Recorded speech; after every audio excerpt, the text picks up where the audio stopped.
Okay, I've always wanted to write books, and sometimes in the past I've bound them, and I don't know if that's visible or not, but yeah, why don't I? No, I can't do that. Take the camera off, but maybe here.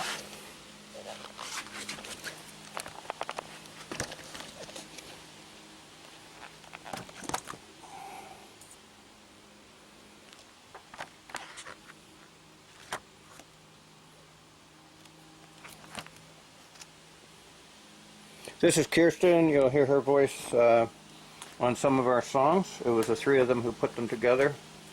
But mostly Christina. Christina is the backbone of everything I do musically. And so I always wanted to do books.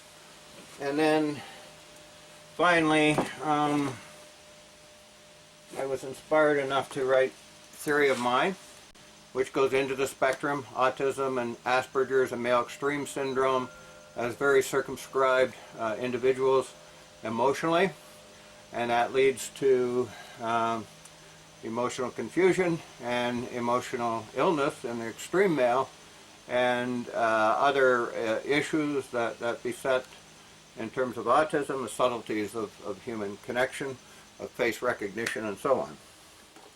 Okay, so from there I went to The Art of Sanity, which probes the whole idea of brain plasticity and creativity, and how creativity is, in a sense, that mental energy that escapes the box, thinks outside the box, thresholds with new molecular transformative power. And after that, okay, I think the next one was Neurogenesis, and this is it talks about the art mind, it talks about the creative mind, the painter mind, the science mind. Wolfgang Pauli, who had 500 of his dreams, so it was the Einstein protege, and he had some issues. And it's interesting. CERN just published a big thing on Wolfgang Pauli, and they were worried about the fact that he had undergone Jungian analysis, but Jungian analysis actually delivered him. Then I think we came up with this COVID-19, which is a novel I wrote, during Black Lives Matter and so on and so forth, during the pandemic. Defoe had written a book called The Plague, which then the existentialist Camus picked up on, same title. But at COVID, I wanted to keep a certain day-to-day record and then sort of mesh some plot around that, which I tried to do. One Toke Over the Line, once again, a novel. Hopefully trying to say that you don't have to necessarily have a lot of people killing each other, as is so popular. You can actually intellectualize experience, and art is really ultimately about the art of life. This book actually there's only a few copies of. This was my first one, called Fire and Wire, The Universe of the Human Mind, the 100 billion neuron universe with trillions of connections, and how that becomes congested because of myelin coating in the axons and dendrites, and everything becomes entangled, and the energy becomes overwrought and captured, and that's where mental illness comes from. Two books in terms of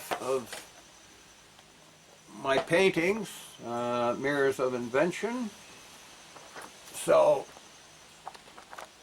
a lot of my paintings there, and volume 2, and I've got a lot of new paintings, so I'd like to get that out.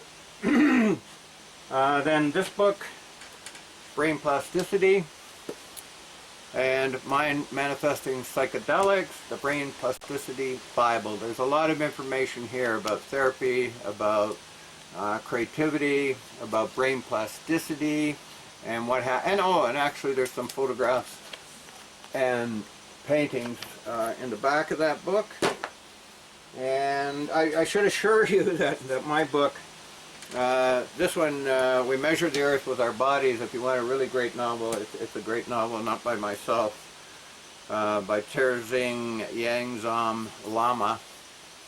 And another one, 7 Moons of Emile, I forget, the Booker Award winner. It is an everything all at once. Just like, well, and then I tried to write City Without Gravity, being inspired by the 7 Moons. Booker winner. I should have his name imprinted. But this was a decompression. After the compression of writing Mind Manifesting Psychedelics and Brain Plasticity, I needed to release myself because I wanted to quit writing. And then my final book, for now, and maybe forever and ever, amen, is this one, David Courtney versus Appeal Board of Education and the Ontario Secondary School Teachers Union.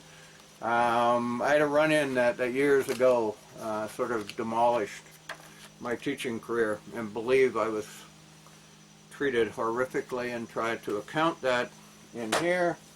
Okay, so that's it. Writing books, photography, all art is an expressiveness and all original thinking. So even if you're looking at a painting and you're going inside yourself saying that's stupid, or no, what could it possibly mean? Why would anybody else find that interesting?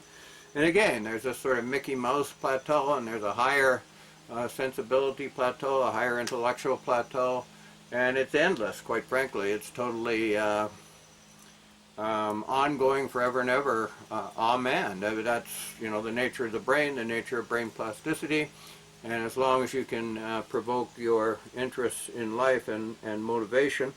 I think that's all my books. Yeah. Yeah, I have a collection of short stories called Cabbage Head, but a lot of them are probably not good enough to even put on Amazon. But anyways, the books are available on Amazon, and yeah, so that